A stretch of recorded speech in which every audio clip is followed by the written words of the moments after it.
આકાશવાણી સમાચાર સોનલ પરમાર વાંચે છે. સૌપ્રથમ મુખ્ય સમાચાર. Central Board of Secondary Education સીબીએસઈની ધોરણ 10 અને 12ની પરીક્ષાનો દેશભરમાં પ્રારંભ. રાષ્ટ્રપતિ દ્રૌપદી મુર્મુએ રાંચીમાં બીઆઈટી મેસરાની પ્લેટિનમ જ્યુબિલી સમારોહમાં હાજરી આપી. મહાકુંભમાં જઈ રહેલા છત્તીસગઢના 10 શ્રદ્ધાળુઓનું વાહન પ્રયાગરાજ નજીક બસ સાથે અથડાતા 10ના મૃત્યુ, 19ને ઈજા.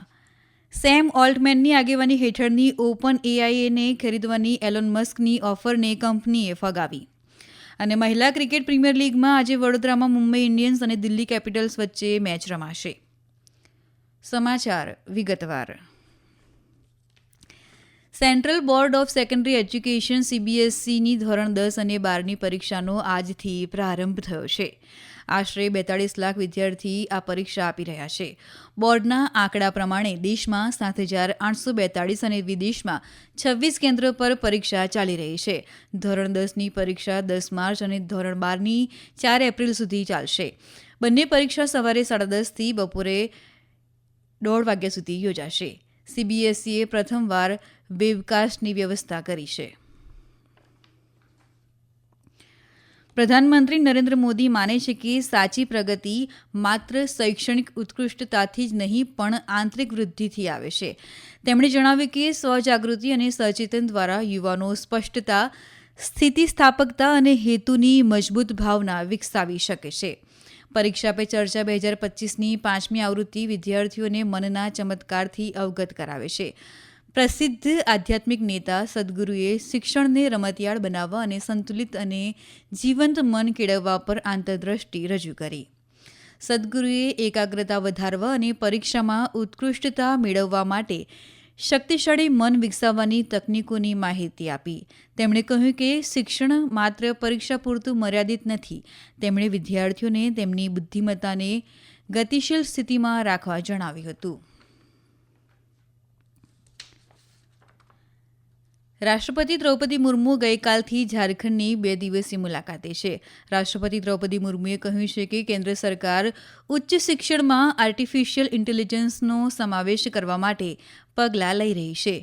આજે રાંચીના મેસરા ખાતે બિરલા ઇન્સ્ટિટ્યૂટ ઓફ ટેકનોલોજીના પ્લેટિનમ જ્યુબિલી સમારોહને સંબોધતા શ્રી મુર્મુએ કહ્યું કે વિકસિત ભારતના નિર્માણ માટે યુવાનોનો ઉત્સાહ અને પ્રતિબદ્ધતા ખૂબ જ મહત્વપૂર્ણ છે. શ્રી મુર્મુએ ભાર મૂક્યો હતો કે યુવાનોનો ઉત્સાહ અને પ્રતિબદ્ધતા વિકસિત ભારતના નિર્માણમાં મુખ્ય ભૂમિકા ભજવશે. તેમણે વધુમાં કહ્યું કે નવીનતાઓ અને ઉદ્યોગ સાહસિકોએ પરંપરાગત સમુદાયોના જ્ઞાન આધારને અવગણવો જોઈએ નહીં. મહિલા સશક્તિકરણ વિશે બોલતા શ્રી મુર્મુએ કહ્યું કે મહિલાઓ વિજ્ઞાન, એન્જિનિયરિંગ, ટેકનોલોજી અને ગણિતમાં પાછળ નથી. તેમણે વધુમાં ઉમેર્યું કે શિક્ષણ અને નવીનતામાં શ્રેષ્ઠતાના 70 વર્ષ પૂર્ણ કરનાર બીઆઈટી મેસરાના સમૃદ્ધ વારસા પર પણ ગર્વ વ્યક્ત કર્યો. ઉપરાષ્ટ્રપતિ જગદીપ ધનખડ આજે જમ્મુની 1 દિવસીય મુલાકાતે પહોંચ્યા છે. ઉપરાષ્ટ્રપતિ કટરા ખાતે શ્રી માતા વૈષ્ણોદેવી યુનિવર્સિટીના 10મા દીક્ષાંત સમારોહમાં મુખ્ય અતિથિ તરીકે અધ્યક્ષતા કરશે. આકાશવાણીના જમ્મુ પ્રતિનિધિના અહેવાલ મુજબ ઉપરાષ્ટ્રપતિ રિયાસી જિલ્લામાં ત્રિકુટા ટેકરીઓ પર સ્થિત માતા વૈષ્ણોદેવી મંદિર અને ભૈરોજી મંદિરમાં પણ પ્રાર્થના કરશે. ફ્રાન્સ અને અમેરિકાની મહત્વપૂર્ણ અને ફળદાયી મુલાકાત પૂર્ણ કર્યા બાદ પ્રધાનમંત્રી નરેન્દ્ર મોદી આજે સવારે ભારત પરત ફર્યા છે. પ્રધાનમંત્રી નરેન્દ્ર મોદી રાષ્ટ્રપતિ ડોનાલ્ડ ટ્રમ્પના આમંત્રણ પર અમેરિકાની મુલાકાતે ગયા હતા. ડોનાલ્ડ ટ્રમ્પના બીજા કાર્યકાળમાં પ્રધાનમંત્રીની અમેરિકાની આ પ્રથમ મુલાકાત હતી. આ મુલાકાત દરમિયાન પ્રધાનમંત્રીએ વોશિંગ્ટનમાં રાષ્ટ્રપતિ ટ્રમ્પ સાથે દ્વિપક્ષીય ચર્ચાઓ કરી હતી. ગુરુવારે મોડી રાત્રે વ્હાઇટ હાઉસમાં 4 કલાક સુધી દ્વિપક્ષીય ચર્ચા થઈ હતી. આ અગાઉ પ્રધાનમંત્રીએ ફ્રાન્સની મુલાકાત લીધી હતી, જ્યાં તેમણે ફ્રેન્ચ પ્રમુખ ઇમેન્યુઅલ મેક્રોન સાથે આર્ટિફિશિયલ ઇન્ટેલિજન્સ શિખર સંમેલનની સહઅધ્યક્ષતા કરી હતી. આજે વહેલી સવારે પ્રયાગરાજમાં મહાકુંભમાં ભાગ લેવા જઈ રહેલા છત્તીસગઢના કોરબા વિસ્તારના 10 શ્રદ્ધાળુઓ મોતને ભેટ્યા હતા. ઉત્તર પ્રદેશમાં મિર્ઝાપુર પ્રયાગરાજ ધોરીમાર્ગ પર મધ્યપ્રદેશના રાજગઢથી ભક્તોથી ભરેલી બસ સાથે તેમના વાહનની ટક્કરથી આ દુર્ઘટના સર્જાઈ હતી. ઝડપી ગતિથી જઈ રહેલી એસયુવી સામેથી આવી રહેલી બસ સાથે અથડાતા આ અકસ્માત સર્જાયો હતો. ઘટનામાં 19 લોકોને ઈજા થઈ હતી. બસમાં પણ શ્રદ્ધાળુ પ્રવાસ કરી રહ્યા હતા. આ ગમખ્વાર અકસ્માતની નોંધ લઈને ઉત્તર પ્રદેશના મુખ્યમંત્રી યોગી આદિત્યનાથે વહીવટીતંત્રના અધિકારીઓને ઘટના સ્થળે પહોંચીને ઝડપથી રાહત કાર્ય કરવા નિર્દેશ આપ્યો હતો. આ સમાચાર આપ આકાશવાણી પરથી સાંભળી રહ્યા છો. આ સમાચાર આપ અમારી YouTube channel AIR news Gujarat પર પણ સાંભળી શકશો. વધુ સમાચાર માટે અમારી વેબસાઇટ newsonair.gov.in/gujarati અને અમારા એક્સ હેન્ડલ AIR_news_ABAD ને ફોલો કરશો.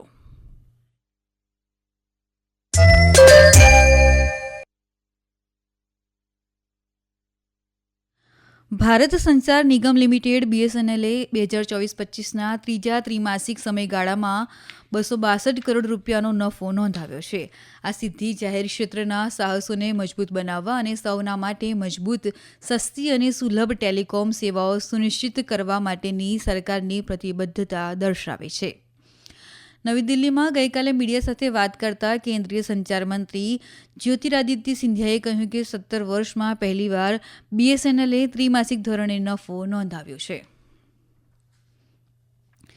જાન્યુઆરી 2025માં દેશનો જથ્થાબંધ ભાવ સૂચકાંક પર આધારિત ફુગાવો 2.31% રહ્યો. વાણિજ્ય અને ઉદ્યોગ મંત્રાલય દ્વારા જાહેર કરાયેલા આંકડા અનુસાર ડિસેમ્બર 2024માં તે વાર્ષિક ધોરણે 2.37% હતો. જાન્યુઆરીમાં પ્રાથમિક ચીજવસ્તુઓનો વાર્ષિક ફુગાવાનો દર ઘટીને 4.69% થયો, જે ડિસેમ્બરમાં 6.2% હતો. સેમ ઓલ્ટમેનની આગેવાની હેઠળની ઓપન એઆઈએ અબજોપતિ એલોન મસ્કની $97.4 અબજ ઓફરને નકારી કાઢી છે.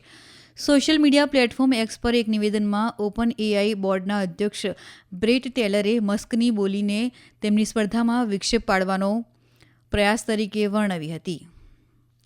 ટેલરે પોસ્ટમાં જણાવ્યું કે ઓપન એઆઈ વેચાણ માટે નથી અને બોર્ડે સર્વસંમતિથી શ્રી મસ્કના તેમની સ્પર્ધામાં વિક્ષેપ પાડવાના તાજેતરના પ્રયાસને નકારી કાઢ્યો છે. ક્રિકેટમાં વિમેન્સ પ્રીમિયર લીગ 2025માં આજે વડોદરાના કોટામ્બી સ્ટેડિયમમાં મુંબઈ ઇન્ડિયન્સ અને દિલ્હી કેપિટલ્સ વચ્ચે મેચ રમાશે. મેચ સાંજે 7:30 કલાકે શરૂ થશે. પ્રથમ મેચમાં ગઈકાલે રોયલ ચેલેન્જર્સ બેંગલુરુ RCBએ ગુજરાત જાયન્ટ્સને 6 વિકેટે પરાજય આપ્યો હતો. WPLની ત્રીજી સિઝનમાં 5 ટીમો રમી રહી છે. ફાઇનલ મેચ 15 માર્ચે મુંબઈના બ્રેબોર્ન સ્ટેડિયમમાં રમાશે. જર્મનીમાં મ્યુનિક સુરક્ષા પરિષદ દરમિયાન વિદેશ મંત્રી ડોક્ટર એસ જયશંકરે તેમના યુક્રેનિયન સમકક્ષ એન્ડ્રી સિબિયા સાથે વાતચીત કરી હતી. બંને નેતાઓએ યુક્રેન સંઘર્ષના ઉકેલ માટે ચાલી રહેલા પ્રયાસો પર ચર્ચા કરી હતી. તેમણે ભારત યુક્રેન દ્વિપક્ષીય સહયોગને વધુ આગળ વધારવા પર વાત કરી હતી. ડોક્ટર જયશંકરે જર્મનીના સંરક્ષણ મંત્રી બોરિસ પિસ્ટોરિયસને પણ મળ્યા. તેમની વાતચીત દ્વિપક્ષીય સહયોગ અને યુક્રેન વિકાસ અંગે ચર્ચા કરવામાં આવી હતી. 61મી મ્યુનિક સુરક્ષા પરિષદ ગઈકાલે જર્મનીના મ્યુનિક ખાતે શરૂ થઈ હતી, જેમાં વૈશ્વિક સુરક્ષા પડકારોની ચર્ચા કરવા માટે નીતિ નિર્માતાઓ અને નિષ્ણાતો એકત્રિત થયા છે.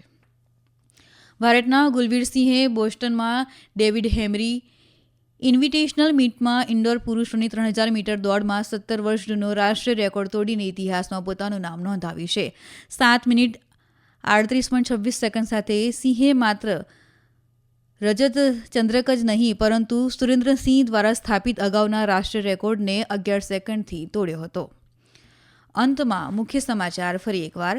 Central Board of Secondary Education CBSEની ધોરણ 10 અને 12ની પરીક્ષાનો દેશભરમાં પ્રારંભ. રાષ્ટ્રપતિ દ્રૌપદી મુર્મુએ રાંચીમાં BIT મેસરાની પ્લેટિનમ જ્યુબિલી સમારોહમાં હાજરી આપી.